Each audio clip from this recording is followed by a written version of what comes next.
So let's begin chapter Bharat के विदेश संबंध। इस चैप्टर में हम क्या समझेंगे? आज़ादी के बाद की जो भारत की अंतर्राष्ट्रीय परिस्थिति थी, कंडीशन, विदेश नीति के बारे में पढ़ेंगे, सिद्धांतों के बारे में पढ़ेंगे, पड़ोसी देशों चीन और पाकिस्तान के साथ संबंधों पर केंद्रित है। मेनली तो चीन और पाकिस्तान के ही संबंध है इस चैप्टर में, क्योंकि बाकी जितने भी देश हैं उनके संग मधुरी संबंध है, अच्छे संबंध है। इन दोनों के संग ही कन्फ्लिक्ट है, उसको हम इस चैप्टर में अच्छे से समझेंगे। इस वीडियो पर एंड तक जुड़े रहना, क्योंकि इसमें मोस्ट इम्पोर्टेंट क्वेश्चन दिखाए जाएंगे आंसरों के साथ, और रिपीटेड क्वेश्चन जो हर साल मिड टर्म, प्री बोर्ड और बोर्ड में रिपीट होते हैं उन क्वेश्चनों को भी दिखाए जाएंगे। अंतर्राष्ट्रीय संदर्भ। भारत की स्वतंत्रता 1947 के समय दुनिया की स्थितियाँ बहुत विकट और चुनौतीपूर्ण थी। मतलब जब आज़ाद हुआ था ना, तो उस वक्त इस तरह की स्थिति थी, इस तरह की। दूसरे विश्व युद्ध से बाहर दुनिया पुनर्निर्माण मतलब नए सिरे से शुरुआत होने के लिए सवालों से जूझ रही थी। उपनिवेशवाद की समाप्ति। एशिया और अफ्रीका में नए देश बन रहे थे जिनके सामने लोकतंत्र कायम करने और जनता की भलाई यानी विकास की दोहरी चुनौती थी। मतलब दो चुनौती थी, पहली तो लोकतंत्र कायम करना है और सोशल वेलफेयर करना है, जनता की भलाई करनी है। शीत युद्ध की शुरुआत। दो खेमों में दुनिया बंट चुकी थी, संयुक्त राज्य अमेरिका पूंजीवादी, सोवियत संघ यानी साम्यवादी। भारत के सरोकार। India's concerns. वैश्विक चुनौतियों के अलावा भारत की अपनी चिंताएं भी थी। अब वो चिंताएं क्या क्या थी वो समझते हैं। पहली चिंता की बात करें तो विरासत, अंग्रेजी सरकार द्वारा छोड़े गए अंतर्राष्ट्रीय विवादों की विरासत। दूसरी चिंता बंटवारा, विभाजन से पैदा हुए दबाव। गरीबी मिटाने और आर्थिक विकास की चुनौती। सुरक्षा और शांति, सभी देशों की संप्रभुता का सम्मान और शांति कायम करके अपनी सुरक्षा सुनिश्चित करना। संप्रभुता मतलब देश अपने संविधान के थ्रू, अपने नियम कानून के थ्रू चलने लग गया था, पूर्णतः स्वतंत्र हो गया था। तो ये भी एक तरह की चिंताएं थी।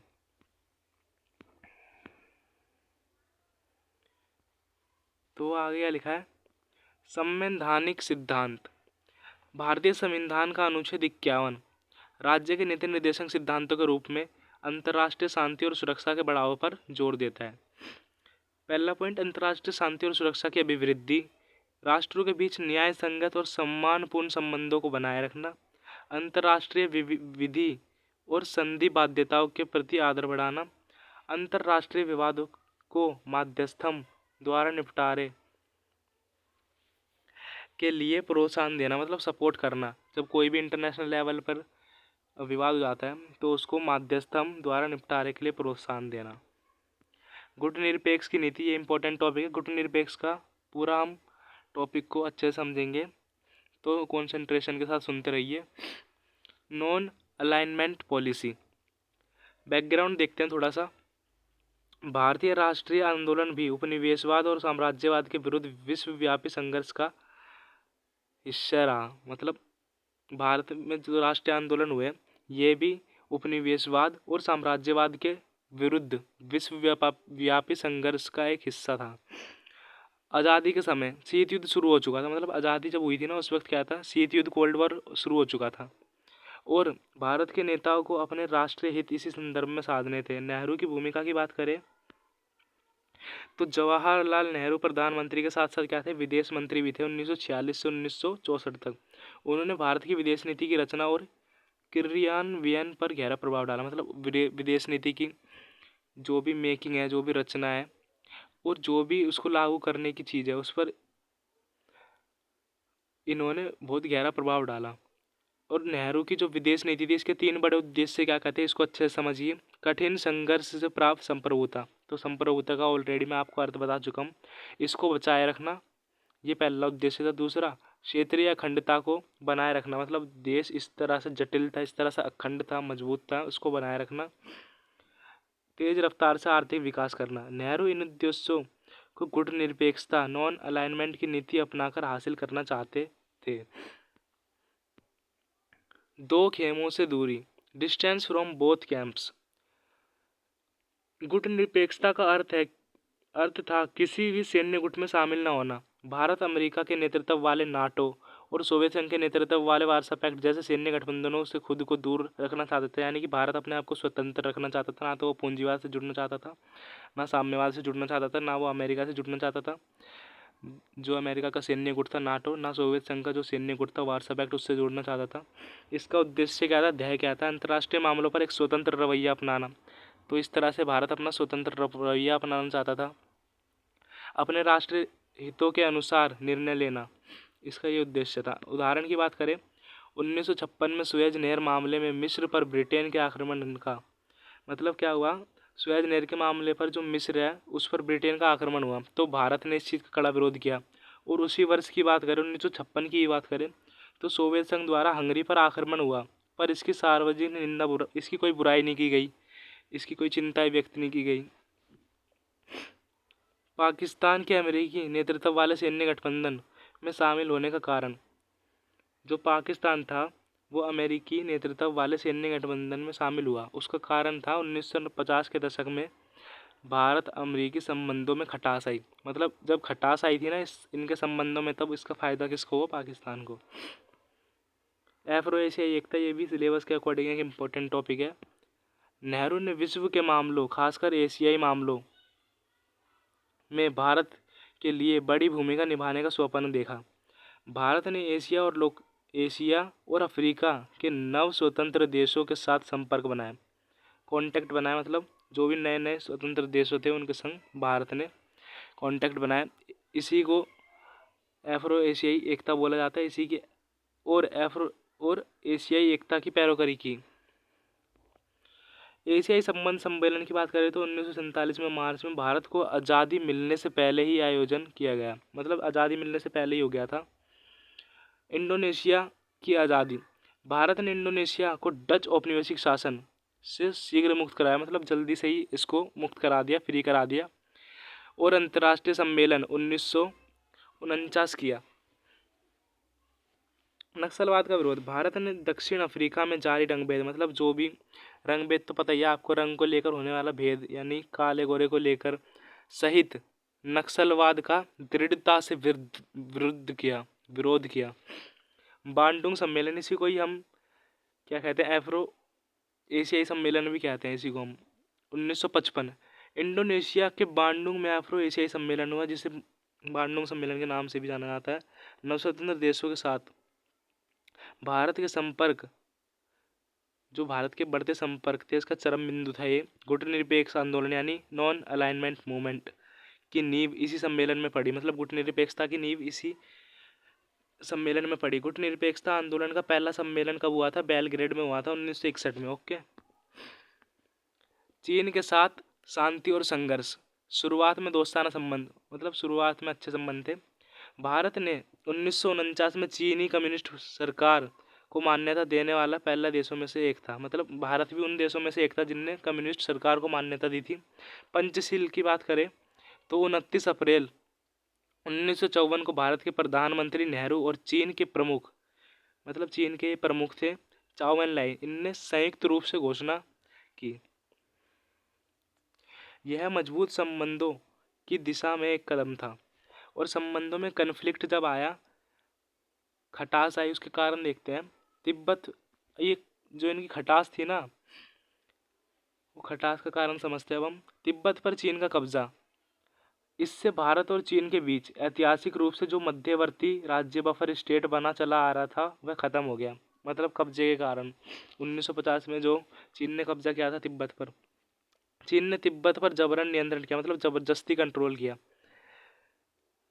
जिससे वहाँ के लोगों ने विरोध किया, मतलब फिर जनता ने विरोध करने लग गए इस चीज़ का। दलाई लामा को शरण, 1959 1956 में दलाई लामा ने नेहरू को तिब्बत की बिगड़ती स्थिति की जानकारी दी, मतलब कि ऐसी ऐसी स्थिति हो रही है, तो दलाई लामा ने नेहरू को जानकारी दी।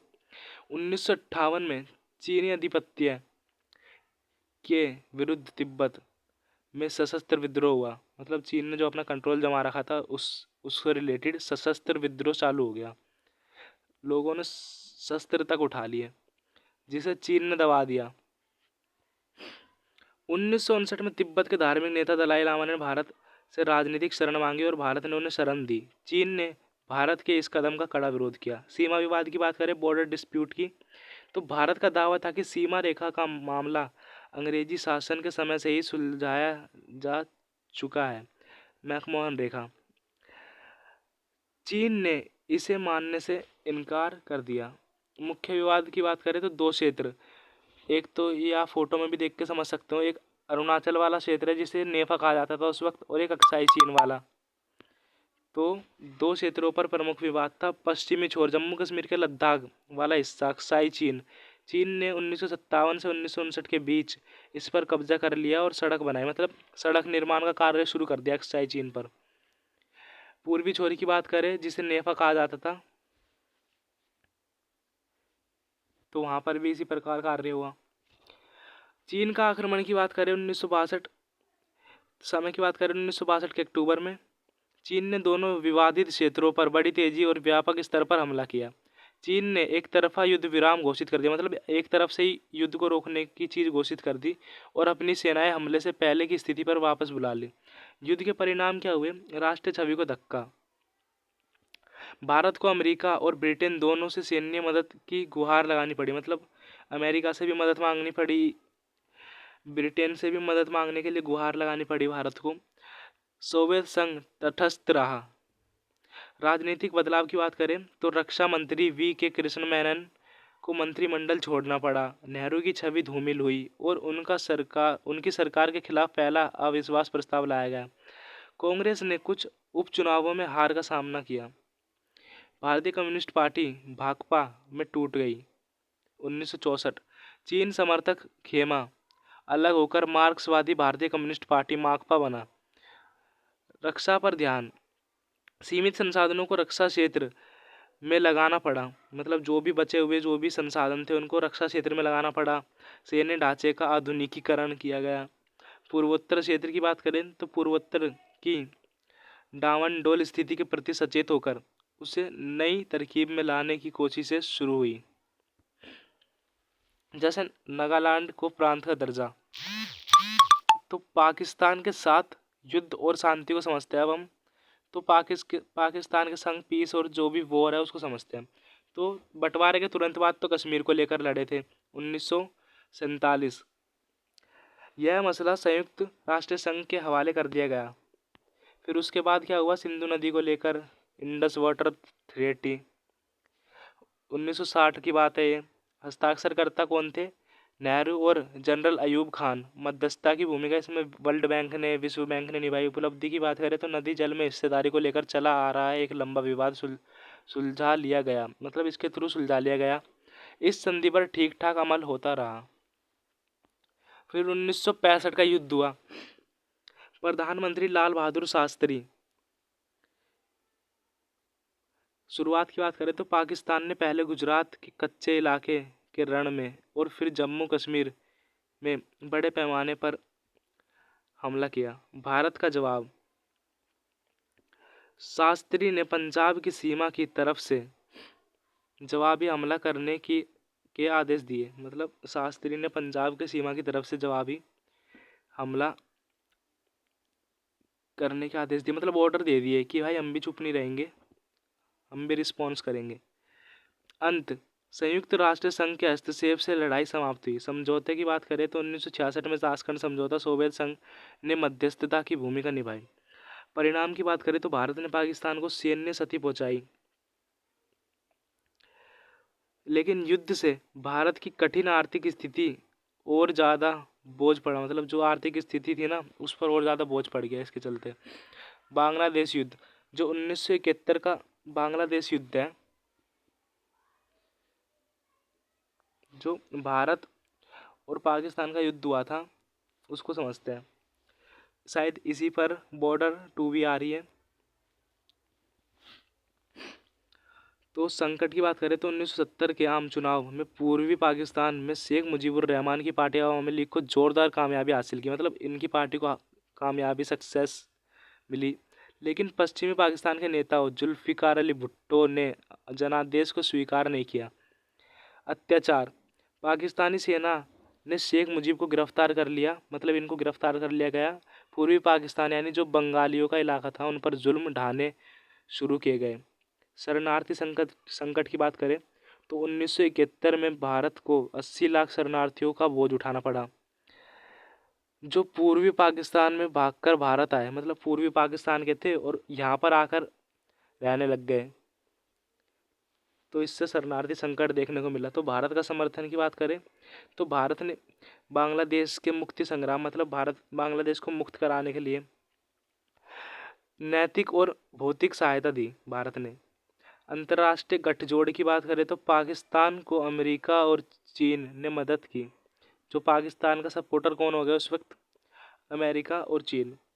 जवाब में भारत ने सोवियत संघ के साथ 1971 में शांति और मित्रता की एक 20 वर्षीय संधि पर दस्तखत किए। यह संधि गुटनिरपेक्षता सिद्धांतों का उल्लंघन नहीं थी, बल्कि राष्ट्रीय हितों की रक्षा के लिए थी।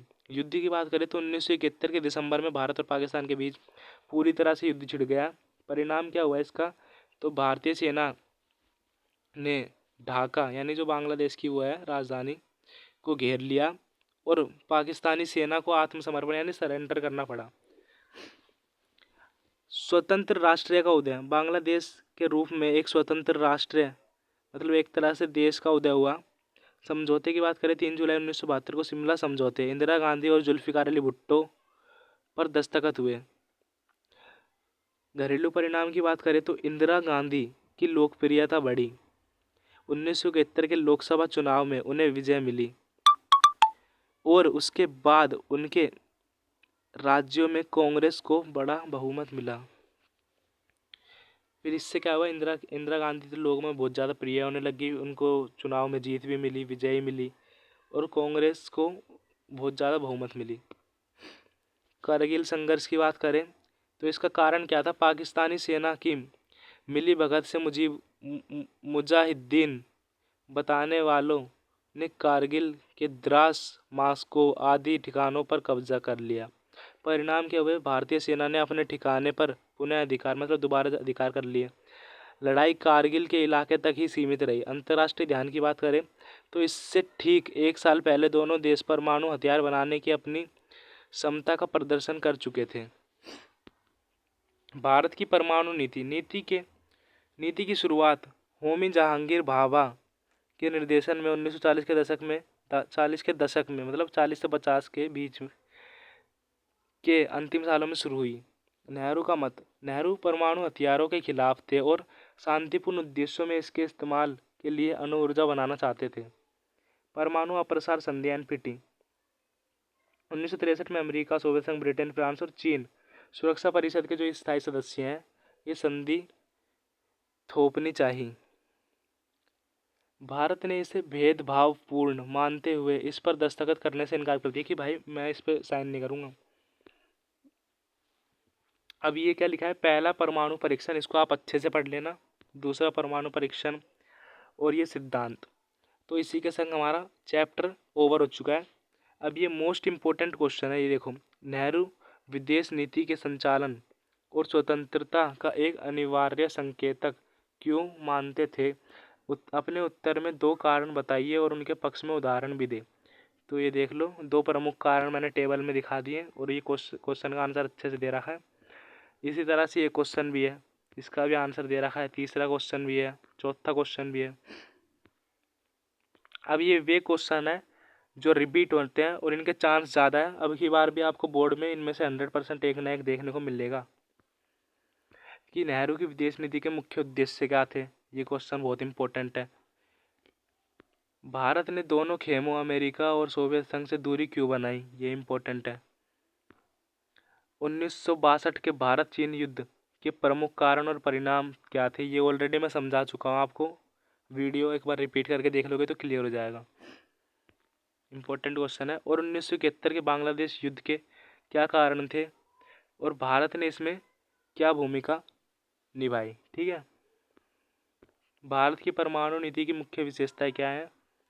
इसी के संग ये वीडियो और हो जाती है। वीडियो पसंद आई हो तो लाइक, शेयर, सब्सक्राइब जरूर करें।